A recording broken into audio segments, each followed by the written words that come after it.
Hi, you guys. This is Nina, and welcome back. Please like, share, and subscribe.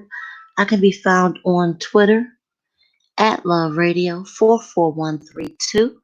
Please also share your comments at the bottom of the screen so they can post and we can discuss. This is my first time trying to go live, so please bear with me. I'm very new to this technology. So, without further delay, you guys, let's just get started. This is an update on the brutal shooting of an employee at a Flint, Michigan dollar store, which happened on May 1st. And, this has been a god awful story. I've been trying to follow this from the beginning. And let's just get into this. So I'm going to read you guys this article. This is courtesy of the New York Times. Two, fug- two fugitive, two fugitives have been arrested in a fatal dispute over a mask at a dollar store. The authorities said two men had been sought since May 1st in the shooting death of a security guard at the store in Flint, Michigan. The two fugitives sought in connection with the fatal shooting of a security guard. It was over a dispute about a customer not wearing a face mask, and they were arrested last Friday. This is according to authorities. Now, again, this man has 8 children, and I would love to hear what you guys think about this.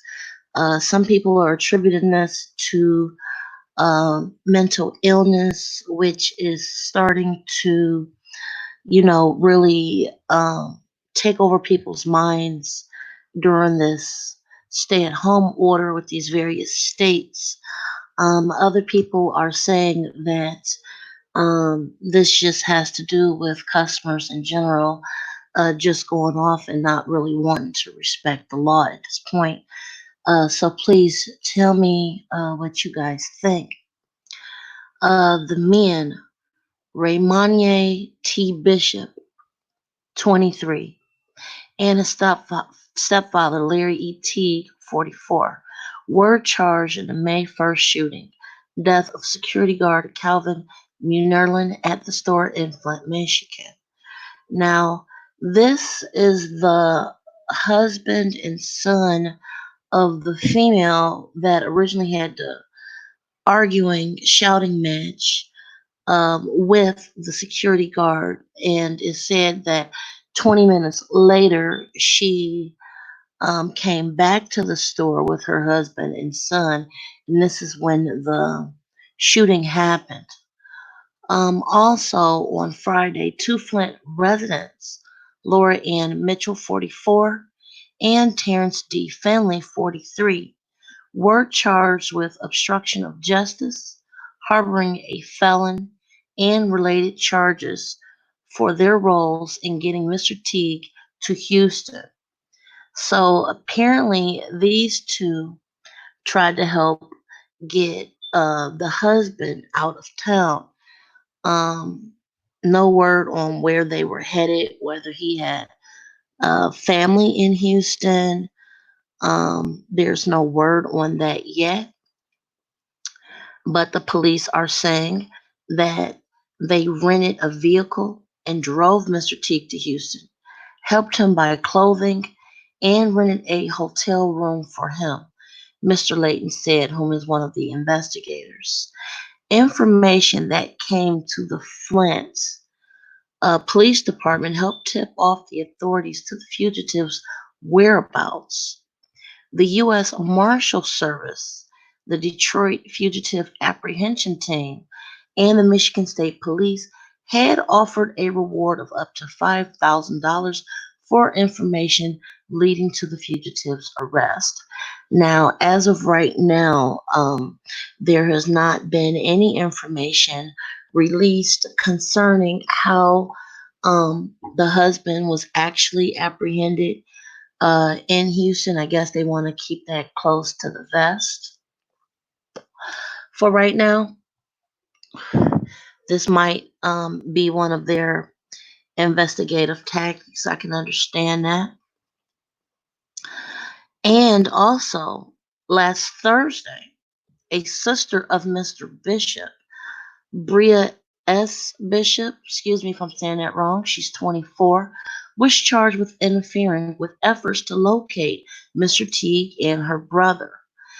She was charged with tampering with evidence, lying to police investigators, a violent crime, uh, an accessory after the fact of a felony.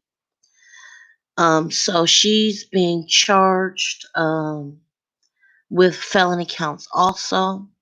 The shooting itself unfolded after Mr. Munerlin, the security guard, told a customer, Charmel Teague, whom is the female that he originally had the dispute with, that her daughter needed to wear a mask inside the store. Miss Teague yelled and spat on him, prompting the security guard to tell her to leave and instructing a cashier not to serve her, the prosecution said.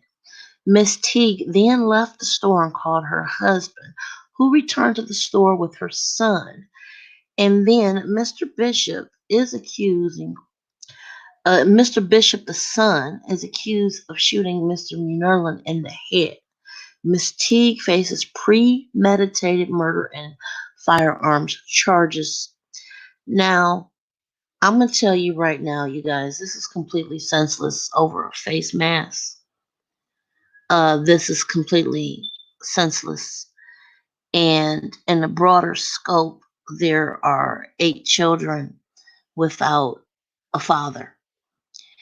And I would really like for people to not act out in the necessity for violence, yet think things through. Because, with the amount of time all these people are looking at, I guess we might actually have a cure to this virus long before they even get out of jail on these charges. So this is just sad all the way around. The family of Mr. Munerlin held a vigil Sunday night with cars lining up around the store where the shooting took place.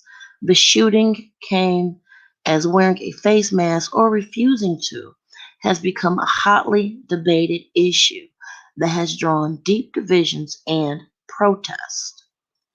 In California, officials condemned a man who was photographed wearing a makeshift KKK hood while shopping at a supermarket outside of San Diego.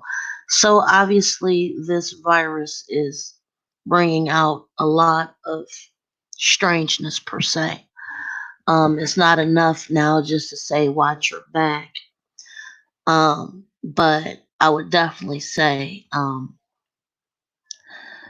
just want to send prayers to this man's children and his wife, Mr. Munerlin, Calvin Munerlin, that's the victim's name, deserved a lot better than what happened to him.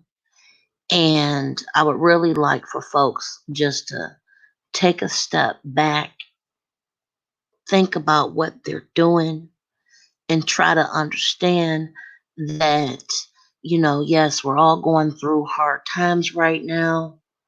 Yes, things are a little dicey. I think we're all tired of being on quarantine. However, acting out in violence right now is not the way. It's not the way at all. And there is a GoFundMe set up for his family. If you guys could go to GoFundMe, I have already donated. I would love to see more people donate to this family so his 8 children can be provided for the way that he was trying to provide a life for them. I would also like to know your comments, and I would like for you to share what you're going through right now. These are very tough times. However, I am glad that um, the people involved are going to face justice, and to some degree, this family will have some peace. So, again, please donate, uh, and blessings out to the family. Share what you think. Tell me about any other stories going on around, your area. Are you guys seeing an increase in violence? I would love to hear what's going on. Like, share, and subscribe. This is my very first live, and starting to get the hang of it. This is a very sad story to do a first live with. However, I want to keep the story out there because, I believe that Calvin Nerlin deserved better and his children deserve better. So until the next episode, or if there's a further update on this, like, share, and become a day one subscriber. Until the next episode, you guys, enjoy your evening.